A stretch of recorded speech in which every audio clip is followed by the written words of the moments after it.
কি হলো, দাঁড়িয়ে আছো কেন? বসো। ঠিক আছে, সমস্যা নেই। আরে না না, আমি তো তোমাকে কথা বলার জন্য ডেকেছি। বসো। দাঁড়িয়ে কথা শুনবে নাকি?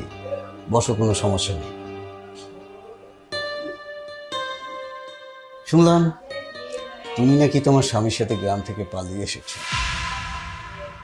প্রথম প্রথম আমি মানবিক কারণেই তোমাদেরকে ভাড়া দিয়েছিলাম, কারণ তখন তোমরা ভাড়াটা দিয়েই উঠেছিলে।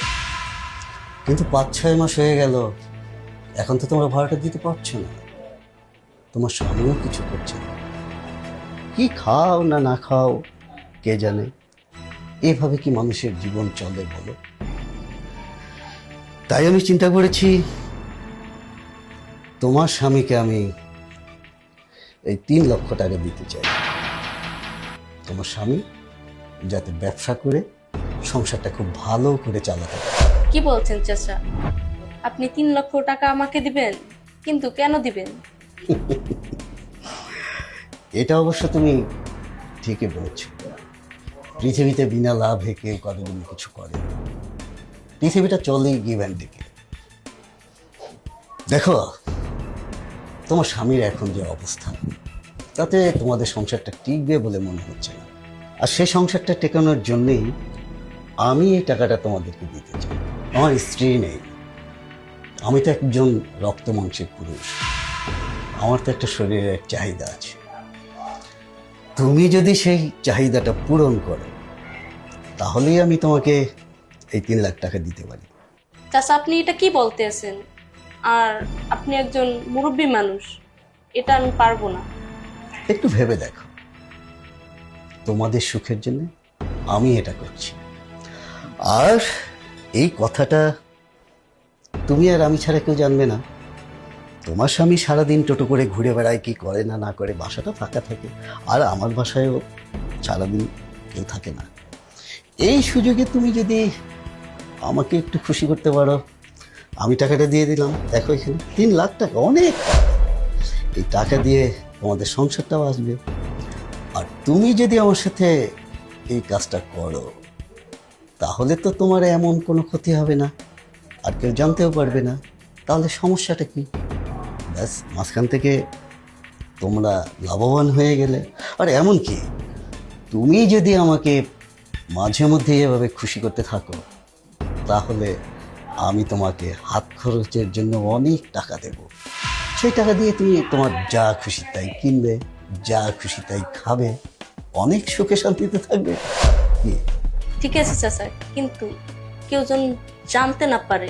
তাহলে এখনই কাজটা সেরে ফেলি। ঠিক আছে।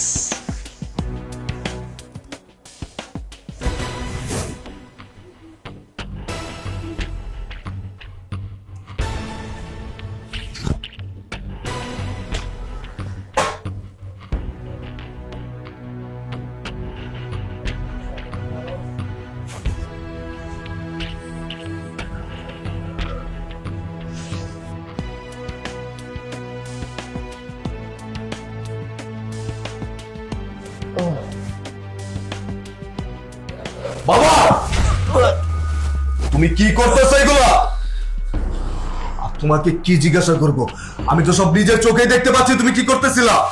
মানে আমার ভাবতে অবাক লাগতেছে যে তুমি কিনা আমার বাবা।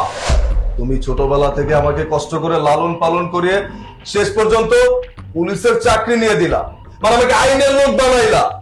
তুমি নিজে আমাকে কি বুঝাইছিলা যে বাবা, দেশের জন্য কাজ করবি, দেশের উন্নতির জন্য কাজ করবি, এই সমাজের খারাপ মানুষগুলো, নোংরা মানুষগুলোর বিরুদ্ধে কাজ করবি, তাদের বিরুদ্ধে প্রতিবাদ করবি।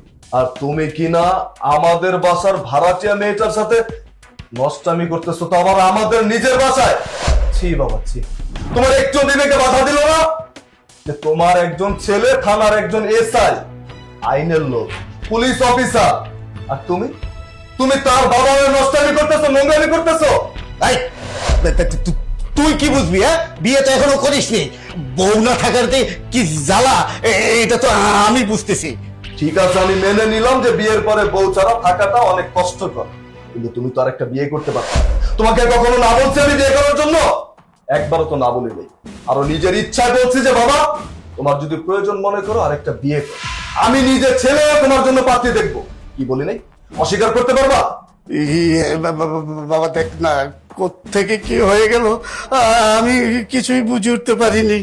ও আচ্ছা, এখন কোত্থেকে কি হয়ে গেছে কিচ্ছু বুঝতেছো না, তাই না? হ্যাঁ, এটাই স্বাভাবিক। অপরাধীরা অপরাধ করার পরে তখন আর কিচ্ছু বুঝতে পারে না যে কোত্থেকে কি হইতেছে। আর কি জানো বললা?